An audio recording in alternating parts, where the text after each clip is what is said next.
People have frequently asked questions about first aid, so we want to try to answer some of those questions today.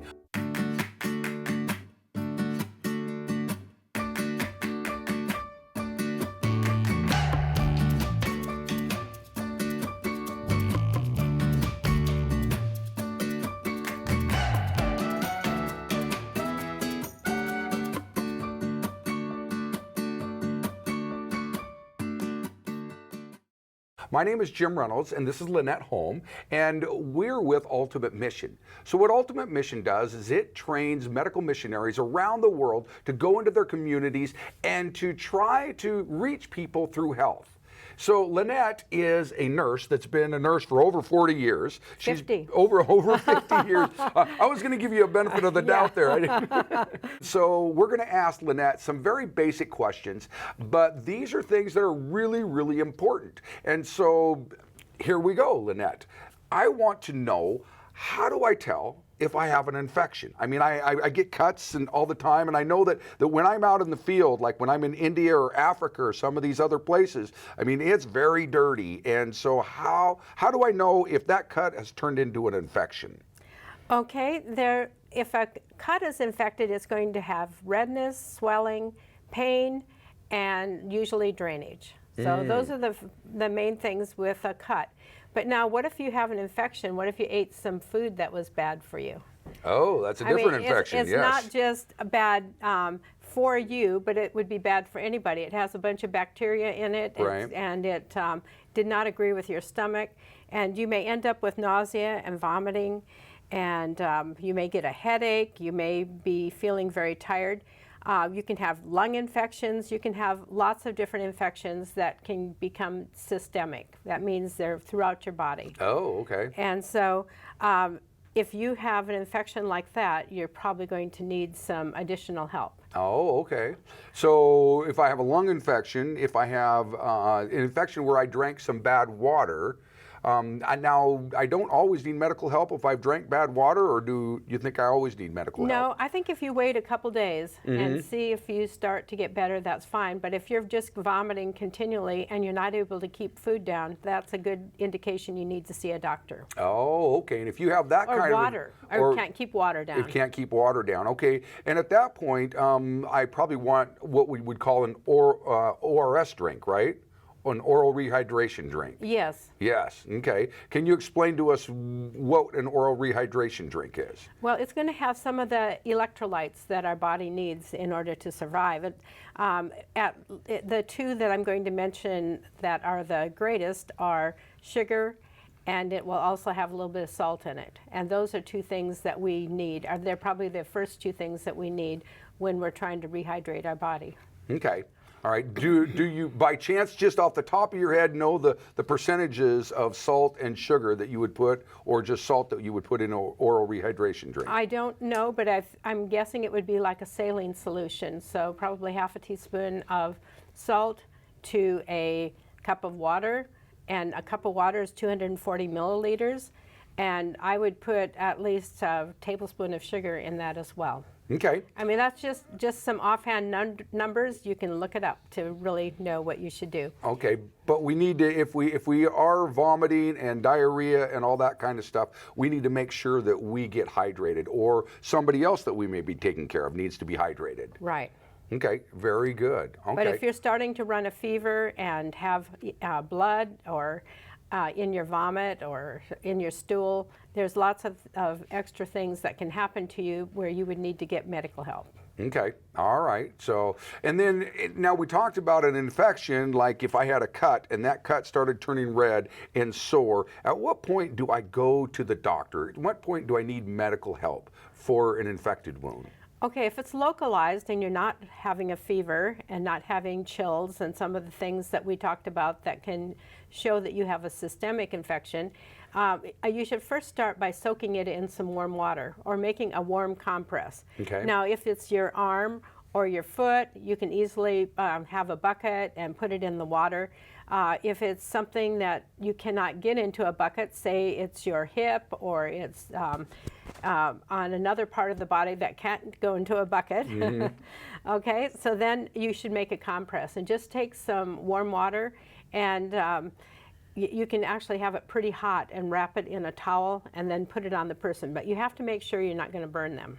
Okay. And that will help bring blood to the area, and then the white blood cells will fight the infection and take it away. So I would try that for a day or two before you go to the doctor. Unless I start to temperatures and sweat or all that kind of stuff? Yeah, that's called a systemic response, and that means that it is affecting your whole body. And by that time, it's time to go to the doctor. Okay, okay, very good.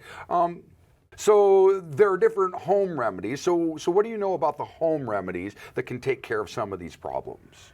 Oh, okay. I was just going to say that there are, well, this is one, to use the compresses, and especially that's good for lung infections as well. Oh, okay. You can put that in somebody's chest, and it'll bring the blood, and it'll help to take away the impurities, and it is very helpful. So how do you know if you have a lung infection? You're coughing. Okay, And all right. and you're coughing up blood. But you have to be careful, because you could even have tuberculosis, which is not going to be treated with a compress. Right, You're going right. to have medications. You're going to have to go see a doctor. But the times when you really should see a doctor is when you're having difficulty breathing, when it becomes very hard to breathe. And a cough that doesn't go away in just a few days, it's persistent. And a fever that's continual. It's not a fever that just came up and went away, and you want to see a doctor. So where am I starting to get worried when I have a fever? When it's over 101, 102? Okay, you're going to want to, 37 centigrade is 98.6. So you're going to not get too concerned if it's there and between 101. And unfortunately, I have a conversion scale, but I don't have it with me. So 101 isn't bad, even 102 in an adult. But if you start getting up to 104 and higher, there's always a fear of having convulsions, and so especially in children.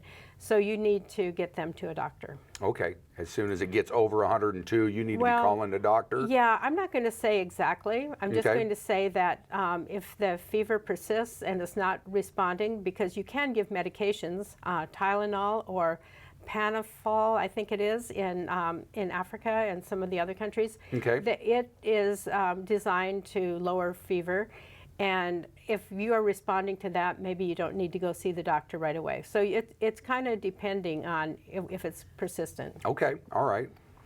And then other things that you'd want to see a doctor for are severe abdominal pain or a severe headache that lasts for more than a day or two. Those can become very serious, so you'd want to see a doctor. Or if you have a sore throat that's lasting for more than a couple days. Okay. But now if you have a sore throat, you can do something about it yourself. When it first starts, just be sure you're drinking lots of water and getting rest. Those are two things that you can do to maybe keep from getting a cold. Okay, but after a couple days, it's time to see a doctor. Right. Okay. And especially if this infection is getting down into your lungs and causing a lot of coughing and difficulty breathing. And then if you have, if you've had surgery and you have an incision that's not healing very well, you also need to see the doctor. Ah, okay. So then just to kind of go down the line of the things where, because we can really help people out in a lot of situations, but there is a time that we got to say, hey, this is bigger than us. We're not doctors, we're not trained nurses, so we need to take them into a medical facility. So some of the things I'm thinking of is blood.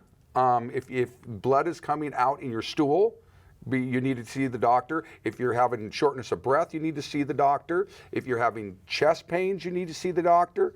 Numbness in your extremities. Yeah, we talked about stroke, and so this is something that can happen if one side of your body becomes paralyzed, or if you notice somebody has a mouth that isn't symmetrical on both sides when you ask them to smile, if it's drooping, or if you have an eye that's drooping. If you have something that is strange and some numbness that is strange, you need to see a doctor. Okay, let's go through this test again that we've done once before, but I want to do it again. So what I'm going to do is I'm going to ask Lynette to squeeze both my hands, and I feel that it's the same pressure on both sides. I'm going to ask her to raise both her arms, and I see she can do that. I'm going to ask her to smile, and I'm going to look and make sure that both sides of her mouth is coming up. I'm going to ask her to raise her eyebrows, and both eyebrows go up, and then I'm going to ask her, and I'm not going to actually ask you, but I would ask somebody to tell me the days of the week. And so I could listen for slurred speech and see if their mind is working correctly. So these are some of the things that you can do to tell if somebody's having a stroke. Correct. And severe chest pain is something that may be an indication that somebody's had a heart attack or having a heart attack. And so there's things that we can't take care of, but we can take care of a lot of things with first aid. But there is a limit, and we need to seek medical help when it's really bad. Right, yes. So, okay, another thing that people deal with is sometimes they step on something, they step off the edge of a curb or they fall down and they either break or they sprain their ankle or a wrist. How do you know if it's broken or if it's sprained? Well, sometimes it's really hard to tell. If you have a sprain, it's going to usually be joints and tendons and ligaments at a joint. So if it's near a joint, like if it's in my wrist and it's really sore to move it like this, I can guess that maybe I sprained it because I can move it. That's another indication that it's probably not broken. But one of my kids was riding a bicycle and he fell and he hurt his hand. And so I happened to be working in surgery at the time with an orthopedic surgeon, and he said, if there is pain on this side of the bone and you reach to the other side of the bone and both of them are very painful, it's a good chance that it is a broken bone. Oh, so okay. I learned a little secret there that probably not everybody knows, and now I'm sharing it with all of you. So again, sprains are usually, like ankles are always getting sprained, and wrists get sprained very frequently. And recently I hurt my hand, actually it was a year ago, and it turned black and blue almost my entire hand. But it was just a blood vessel that had broken and had caused all that blood into my hand, which makes things black and blue. And it wasn't broken. But I had an x-ray. I was sure something was broken with it. And you don't always have a chance to get an x-ray done. And so you would watch it for a few days. If it turns black and blue, there's a good chance that the injury was to ligaments and tendons and muscles and things like that, and broken blood vessels. And so, and broken bones tend to be quite painful, but so are sprains. Right. And actually, sprains sometimes take longer to heal. Yeah, that's that. Yes, I know that. It can be months sometimes to heal a sprain, whereas if you have a broken bone, it usually heals in 4 to 6 weeks. And if it's broken, you need to see a doctor. Right. And the doctor will set it for you, which means he's going to make sure the bones are aligned the way that they should be, and then he will immobilize it, because it's not going to heal until the immobilization happens and that those new little cells can grow together. Okay. So if you suspect it's a break, probably try to go get an x-ray. Right. That would be, yes. So any suspicion it's a break, try to get an x-ray. But so I want to talk to you now about burns. Because, okay, I'm going to just say one more thing about that. You know, this is different than a cut that you have to go see the doctor right away for. Sometimes I would wait maybe a day or so just to see if it's going to be a broken bone, or, I mean, if you can't walk or you can't move your fingers, you have a broken bone. And there's another type of broken bone. It's called a compound fracture, where the bone actually goes through the skin. Right. So there's some that are obvious. Or if an arm is broken, say right here, and it's not straight anymore, it's obvious that probably it's broken. So you need to evaluate a little bit. And sometimes it's hard for you to know for yourself. You might ask the opinion of a couple other people, because you can be sure that wherever you live, somebody else has had a broken bone and they can tell you a little bit about how it felt and what it was like. Yeah. But with sprains, you can do, it's something called RICE. Everybody knows what RICE is. Okay, this is another acronym. So you want to do rest is for R, and I is immobilization. That means not moving that part, trying to keep it still. And then C is compression, and compression is where you try to have it try to put a stretchy bandage on it so you can keep it from swelling more. And then you okay. would elevate it. That's the E, is elevation. Okay. Alan, we talked before about elevation. That means that we want to raise it above the heart. Okay. All right. Very good. Okay. So people get burned all the time.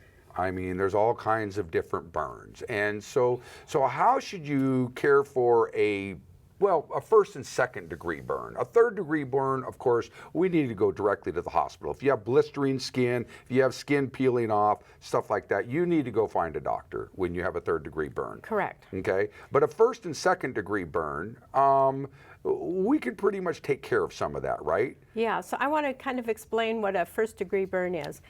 For some people, it's a sunburn. Okay. And the layer of skin is going to be intact. And it is going to be very painful because your skin has many nerves in it. And a second degree burn is going to go lower down to the layer of the skin where the hair follicles and the nerves are. So a second degree burn is also going to be very painful. When you get to a third degree burn, believe it or not, it's not very painful because those areas where the nerves are have been burned away. But some of the edges probably will be painful, but it's not so painful. But the biggest thing to worry about is loss of fluid. You can lose a lot of fluid from the body, and the person can become dehydrated very fast. That's why they need medical care, is so that they can have IVs and get the fluids that they need. Okay. And so you would be best if you could get to a doctor. But I guess if you didn't, you would know that that person needs a lot of fluid, and they would need the type of fluid that we talked about that would have some nutrients in it, like salt and some sugar in it. Oh, okay. Just like an ORS drink then. Right. Oh, okay. Well, that's very interesting.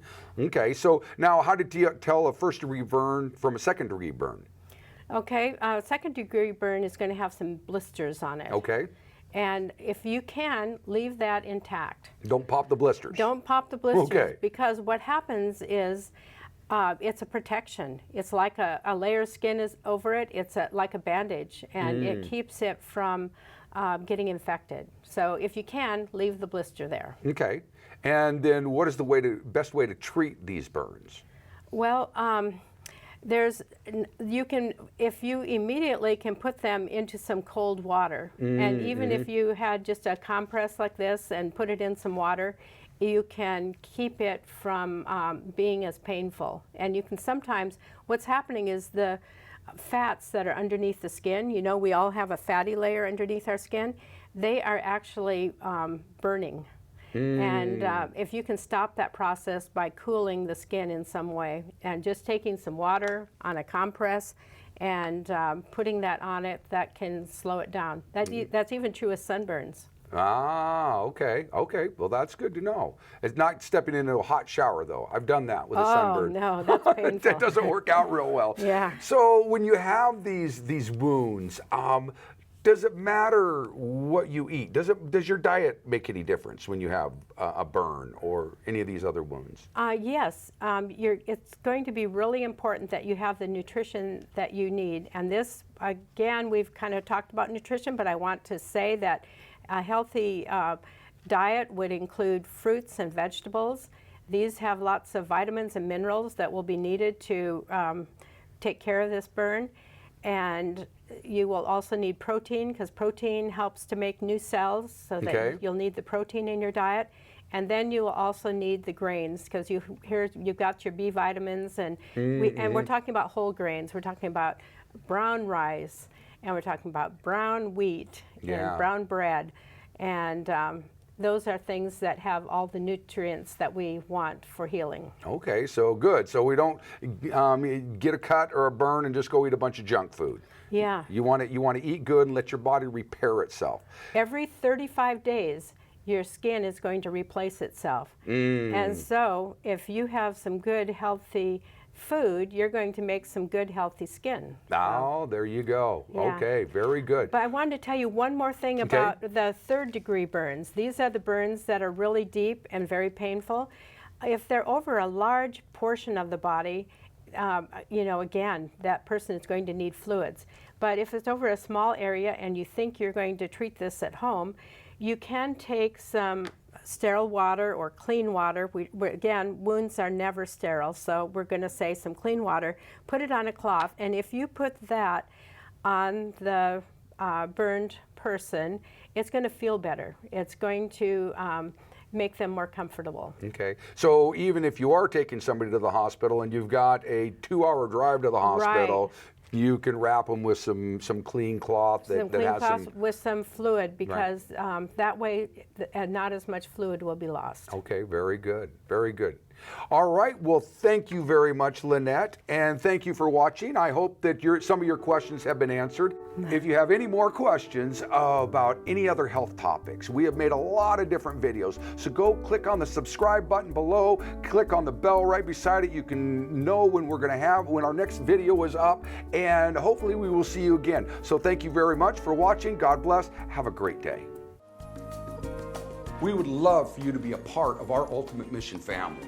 Please subscribe to our channel, watch our videos, like and share our videos, donate if you would like. Let's work together to spread the gospel of Jesus Christ to the world.